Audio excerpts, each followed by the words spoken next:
আর এরই মধ্যে পুজো মিটতেই কিন্তু ২৬-এর লক্ষ্যে ঝাঁপিয়ে পড়েছে তৃণমূল বিজেপি প্রত্যেকেই। বিজেপির একটি বিশেষ বৈঠক, ভোটের অঙ্ক কষতে এই বৈঠক। বিজেপির সুকান্ত, সুমিক, শুভেন্দু সল্টলেকের সদর দফতরে এই বৈঠক হয়েছিল। কেন্দ্রীয় মন্ত্রী ভূপেন্দ্র যাদব এবং বিপ্লব দেবের নেতৃত্বে যে বৈঠক হয় ২০২০-তে বিহার ভোটের দায়িত্বে ছিলেন কেন্দ্রীয় মন্ত্রী ভূপেন্দ্র যাদব। বিপ্লব দেবকে নিয়োগের পিছনেও কৌশলী গেরুয়া শিবির। ভূপেন্দ্র এবং বিপ্লবের জুটি অর্থাৎ বিভু জুটিকে দক্ষতা, তাদের যে জুটির যে দক্ষতা, সেই দক্ষতাকে কাজে লাগাতে চাইছে বিজেপি।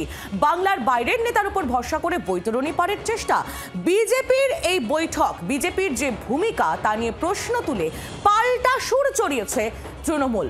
গোষ্ঠী কোন্দলের রোগ কি সারাতে পারবেন ভূপেন্দ্র এবং বিপ্লব, সেই প্রশ্নও কিন্তু থাকছে।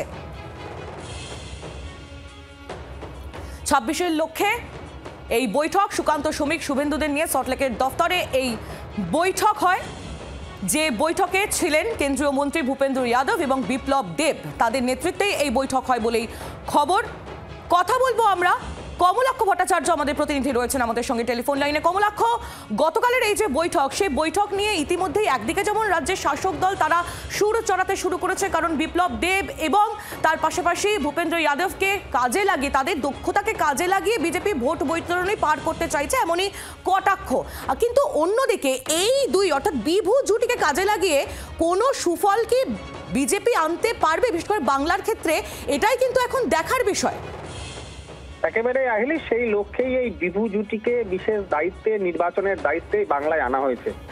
এবং বিজেপির কেন্দ্রীয় নেতৃত্ব, একদিকে জেপি নাড্ডা, অমিত শাহেরা, তারা কিন্তু সেটাই স্থির করেছেন বা ভেবেছেন যে বাংলার এই দুর্জয় ঘাঁটি উদ্ধারের লক্ষ্যে এমন কাউকে বাছা দরকার যাদের বাংলার জন্য প্রয়োজন। ঠিক সেই কারণেই অভিজ্ঞতা সম্পন্ন ভূপেন্দ্র যাদব এবং অলরেডি টেস্টেড বা ট্র্যাক রেকর্ড নিয়ে যার কোনো সমস্যা নেই এখনো পর্যন্ত বিজেপির কাছে, সেই বিপ্লব দেব, যার একদিকে তিনি বাঙালি, অন্যদিকে ত্রিপুরায় বিজেপির ক্ষমতা দখলে তার বড় ভূমিকা, অন্যদিকে হরিয়ানা এবং দিল্লিতে অরবিন্দ কেজরিওয়ালের একেবারে কেন্দ্রে সেখানে ভোট কুশলী হিসেবে কাজ করার অভিজ্ঞতা।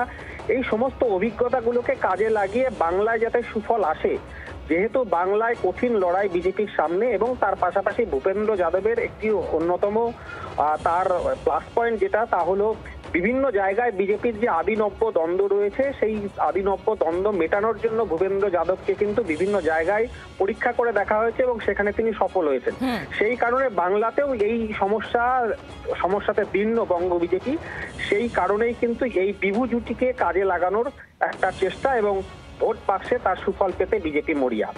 একেবারেই কমলাক্ষ, ধন্যবাদ তোমায়। কমলাক্ষ ভট্টাচার্য আমাদের প্রতিনিধি ছিলেন আমাদের সঙ্গে টেলিফোন লাইনে। আর বিজেপির ভূমিকা নিয়ে প্রশ্ন তুলে যখন সুর চড়াচ্ছে তৃণমূল কংগ্রেস, তখন এই বিভু জুটির বি অর্থাৎ বিপ্লব দেব, তিনি কি বলছেন শুনবো।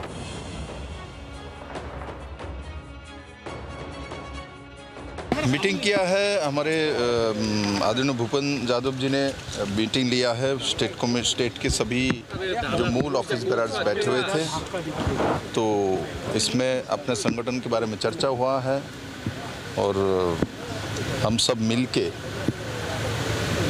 नरेंद्र भाई मोदी जी के नेतृत्व में बंगाल के जनताओं को अपने अस्मिता को वापस करना है। इस भूमि को जो सपना विवेकानंद ने देखा था, ईश्वरचंद्र विद्यासागर ने, रविंद्रनाथ ने देखा था, उसी भूमि को उसी जगह पे लेके जाने का जो सपना माननीय प्रधानमंत्री जी ने देखा है, उसको हम सब मिलकर साकार करेंगे। उसमें बंगाल की हर जनताओं का साथ लेंगे। বাংলার মনীষীদের কথা তুলে বাঙালি অস্মিতায় যখন শান দিচ্ছেন বিপ্লব দেব, তখন কুণাল ঘোষ কি বলছেন শুনুন। বিজেপি বাঙালি হয়ে উঠতে পারেনি, বাংলার হয়ে উঠতে পারেনি। বাংলায় কিন্তু বাঙালি যেমন থাকেন, দীর্ঘদিন ধরে ঐতিহ্য, বহু অবাঙালিও থাকেন। আমরা বঙ্গবাসীকে যেমন এর মধ্যে ধরছি, বঙ্গভাষী এবং বঙ্গবাসী দুপক্ষকেই আমরা ধরছি। বিজেপি বাংলায় কারোরই হয়ে উঠতে পারলো না। আর বাংলা ভাষাকে যারা অপমান করে, যারা বলে দুর্গা ঠাকুর এখানে মা দুর্গার পুজোই হয় না, অমুক তমুক যা নয় তাই বলে এসেছে, তো তাদেরকে বাঙালি নেবে কেন? বাংলার আওয়াজ, বাঙালির আবেগ, জি 24 ঘন্টা।